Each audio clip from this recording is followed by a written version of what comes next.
তাইজুলের record bowling ক্যারিয়ারের ১৬তম ফাইফারের শিকারে চট্টগ্রাম টেস্টের প্রথম দিনে এগিয়ে বাংলাদেশ।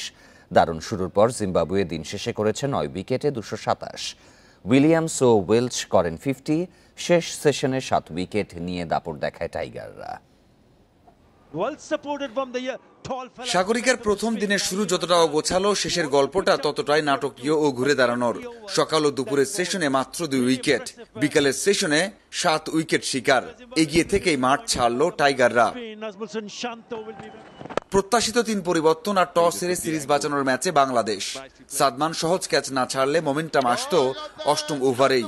মিরাজের দ্বিতীয় বলে জীবন পান কারান। যদিও বেনেট টিকতে পারেননি বেশিক্ষণ।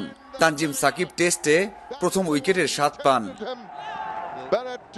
এরপরেও জিম্বাবুয়েকে নড়বড়ে মনে হয়নি। কারান ও নিক ওয়েলেচ জুটি গড়েন। উইকেট থেকে খুব একটা সুবিধা না পেলেও বোলিংয়ে এসে দ্বিতীয় বলেই কারানকে ফেরান তাইজুল। লাঞ্চের আগে ২ উইকেটে ৮৯ রান জিম্বাবুয়ের।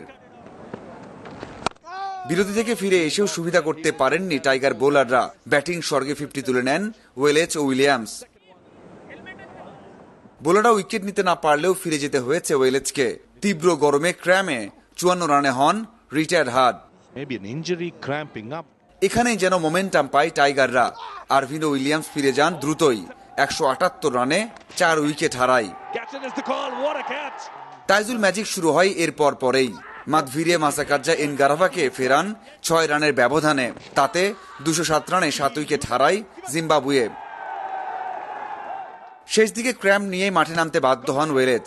তবে কোনো রান না করেই ফিরে যান তাইজুলের বলে। টেস্ট ক্রিকেটে ১৬ বারের মতো ৫ উইকেট নেয়ার কীর্তি গড়েন এই স্পিনার।